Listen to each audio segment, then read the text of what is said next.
Hi hello నమస్తే, నేను మీ Gopi. Welcome back to red TV.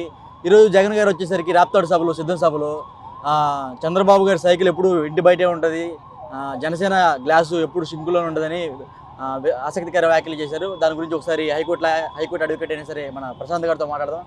Sir నమస్తే. సార్ నమస్తే అండి గోపి గారు. సార్ విన్నారు కదా సార్, మీరు కూడా చూశారు. ఏం సార్ దానికి ఎలా స్పందిస్తూ ఉంటారు బయట ప్రజలు? మీరు అంటే ఇప్పుడు జగన్ గారు ఆయన పాయింట్ ఆఫ్ వ్యూలో ఏం మాట్లాడినంటే, నేను అధికారంలో ఉన్నా, నేను పరిపాలిస్తున్నాను.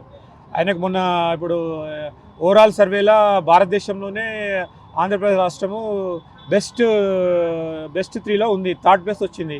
దానికి మంచి పరిపాలన చేస్తుందన్నది. మరి ఆయన స్వయంగా ఇప్పుడు వాళ్ళకి జడ్జిమెంట్ ఇవ్వడము ప్రతిపక్షాలకు అనేది కొంచెం ఆలోచించదగ్గ విషయమే.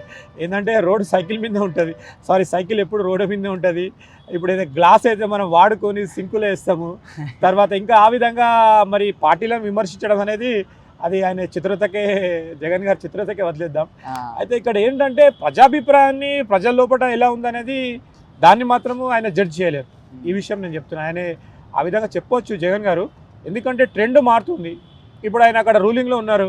రూలింగ్ ఉన్న తర్వాత ప్రజలు ఏం చేస్తున్నారు, ఆయన ఎలాంటి పరిపాలన ఇచ్చాడు, సరే ఏదో సర్వేలు వచ్చినాయి, కానీ ప్రజల నాడి, ప్రజలు ఎవరు కోరుకుంటున్నది ఎన్నికల తర్వాతనే తెలుస్తుంది. ఇలాంటి విమర్శలు చేసుకోవడము కొన్ని సరే, దీంట్లో మంచి ఒక స్ట్రాటజీ ఉంది, బాగానే చెప్పారు అతను. మరి సమాధానం ఏం చెప్తారు? మరి ఇప్పుడు పవన్ కళ్యాణ్ గారు దానికి ఏం మాట్లాడతారు?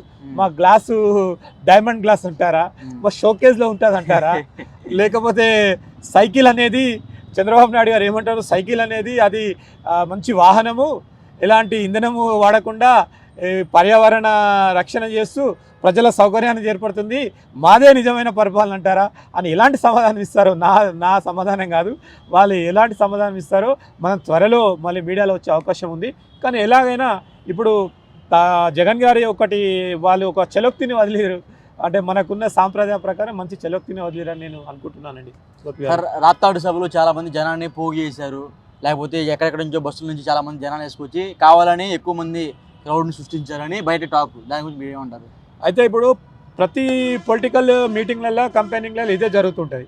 చాలామందిని వాళ్ళు ఇప్పుడు ఏంటంటే ప్రతి మీటింగ్లో పోతుంటే జరిగేది ఏంటంటే మినిమం 200 రూపీస్ ఇవ్వండి ఏ పబ్లిక్ రాదు, ఎవరు రారు. ఎందుకంటే ఇప్పుడు అడ్డ మీద పోయి కూలీ చేసుకుంటానికి ఒక 1000 రూపాయలు ఉన్నది, 1200 రూపాయలు ఉంది. అది వీళ్ళు భోజనం పెడతా అన్ని పెడతా అంటే మినిమం ఒక సరే ఇంత అభిమానం ఉన్నా బీద వాళ్ళకు రెక్కాడితే పరిస్థితులలో వాళ్ళు ఒక 200-500 రూపీస్ తీసుకుని ఎవరు రారు.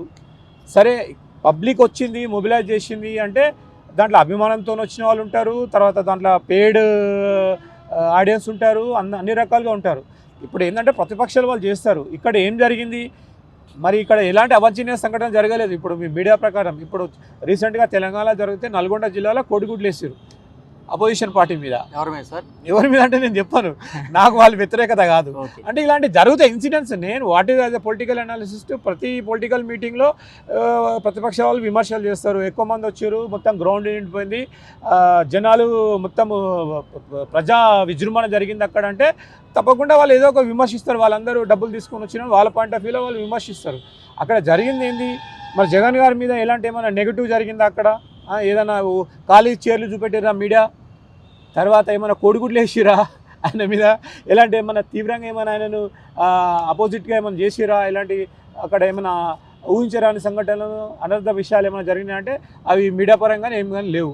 ఇప్పుడు ఆయన ప్రచారం ఇంకా ఇప్పుడు అక్కడ ఉంది అదే, అక్కడ లోకల్ పాలిటిక్స్, ఎమ్మెల్యే, ఎంపీ ఒకటేసారి జరుగుతున్నాయి కాబట్టి ఇవన్నీ వాళ్ళు ఇప్పుడు డబల్ గేమ్ ఆడాల్సి ఉంటుంది ప్రతి ఒక్క పొలిటికల్ లీడర్కి. వాళ్ళని ఇప్పుడు వాళ్ళకు A to Z 3 పూటల భోజనం పెట్టాల్సి ఉంటుంది. ప్రతి ఓటర్కి ఫుల్ మీల్స్ 3 times ఇవ్వాల్సి ఉంటుంది ప్రతి పొలిటికల్ పార్టీ. ఇప్పుడు అక్కడ పండుగనే అనుకోవాలి ఇక ఆంధ్రాలో.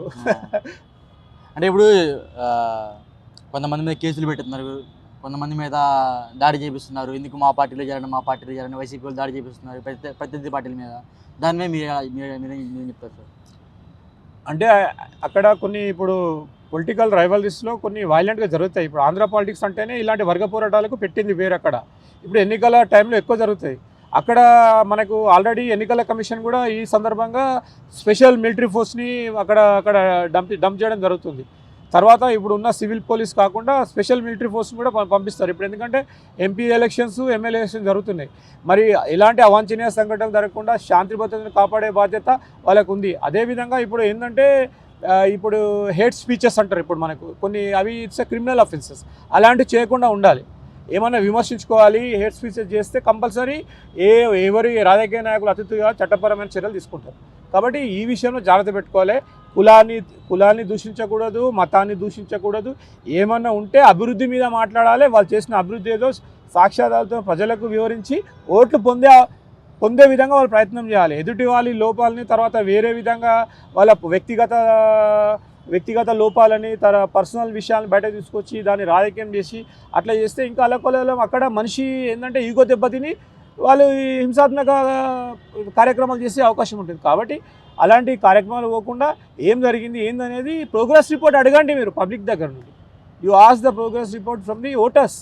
వాళ్ళు ఇస్తారు, వాళ్ళు నిర్ణయం ఇస్తారు, దాన్ని బట్టి మీరు రెక్టిఫై చేసుకోండి. ఆ విధంగా ఆరోగ్యవంతమైన వాతావరణం నెలకొని మంచి ఒక ఆరోగ్యకరమైన ఎన్నికలు నిర్వహించాలని నేను కోరుకుంటున్నాను. Okay, thank you sir.